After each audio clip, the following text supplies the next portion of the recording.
around my house, we all know that George is a common name for cows. If you're driving out in the country and you see a herd of cows, if you'll yell George out the window, I promise you he will raise his head and look at you and wonder, who's calling my name?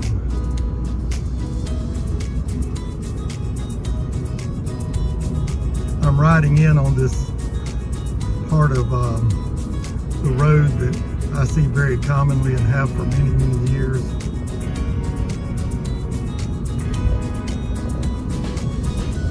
Here's Macon, past all the signs, just on the other side of the Ocmulgee River. This road has been changed and routed and rerouted. I'm about to come across what's Clinton Road, and that Clinton Road goes out to Clinton, where I am sort of from. It's the old town of Jones County. I want to tell you about roads a little bit. Consider the concept that you are the road.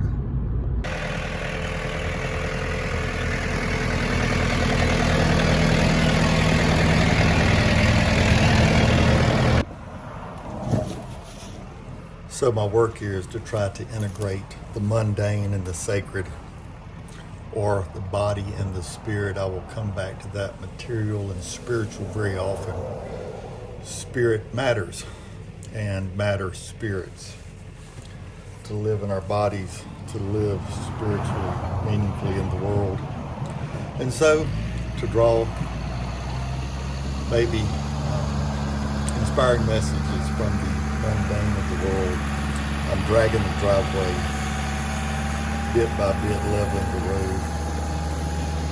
And it reminds me of an Isaiah 40 passage that Elmo Scoggins led me into exploring about 40 years ago when I was about 24 going on 14. Lord, I was a long ways from understanding this stuff. Isaiah 40 verse 3, a voice cries, in the wilderness, prepare a way of the Lord. Make straight in the desert a highway for our God. Every valley shall be lifted up, and every mountain and hill be made low. The uneven ground shall become level, and the rough places a plain. And the glory of the Lord shall be revealed, and all flesh shall see it together, for the mouth of the Lord has spoken. Boy, there's a lot before that and a lot after that, and I'm just cherry picking that one piece because it's such a meaningful piece.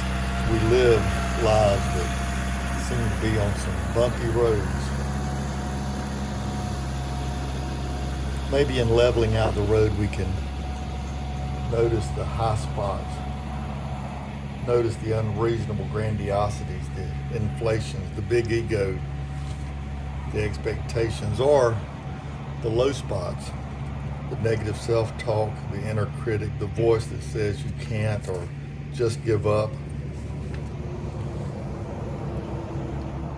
I'm trying to draw a parallel between this great spiritual tradition of wisdom literature in the Old Testament, New Testament, Bhagavad Gita, Dharmapada, those other sources of wisdom, and how we can tie that to our everyday psychological lives, how we can be reminded that something as simple as dragging the driveway can be meaningful, improving life just a little bit at a time.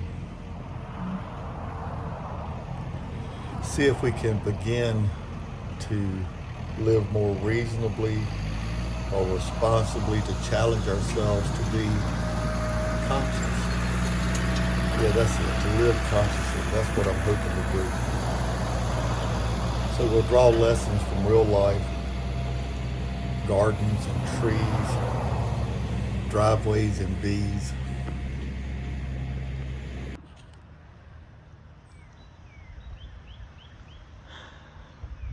To even this driveway, you don't want to do it too much at a time. You got to take your time a little bit at a time, thin.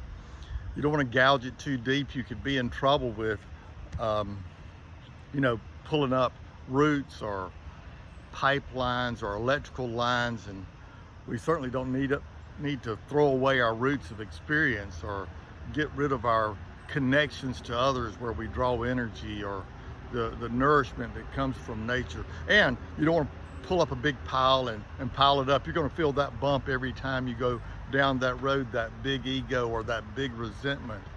Not only are you going to feel that, other people are going to feel that. So somehow we need to take our life as it is and take it small and smooth and even things up.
Hey, you're gonna have to bear with me because I gotta read a poem by Michael Looney, that great Australian artist, great treasure, and by permission even, titled Get a Life. Anyone can get a life, anyone can lose it, but who will dare to inhabit the thing and use it? A lived-in life will soon get loose and worn from use and feeling. Countless tiny scratches, the shine goes off. It's very unappealing. Dirt builds up, a load of muck and grit. A part of you gets lost, a hope, a philosophy, or a love that doesn't fit. Another broken sleep, a dream collapses. A quick repair is worth a try. A scrap of string from the soul. Perhaps a battered grin will fill the hole, or just a sigh. Flakes and cracks, a major idea buckles badly, a makeshift support is invoked quickly, a tired old joke could hide the dent, or be a wedge, or a patch, or a splint. Truly, sweetly, sadly. And yet, it works and lives. It all still goes, it forgives, it's a miracle. Worn in, bashed in, cried in, and the great thing, a lived-in life can be happily died in. Try to be indifferent to the things that don't make a difference. Do the work of leveling the road,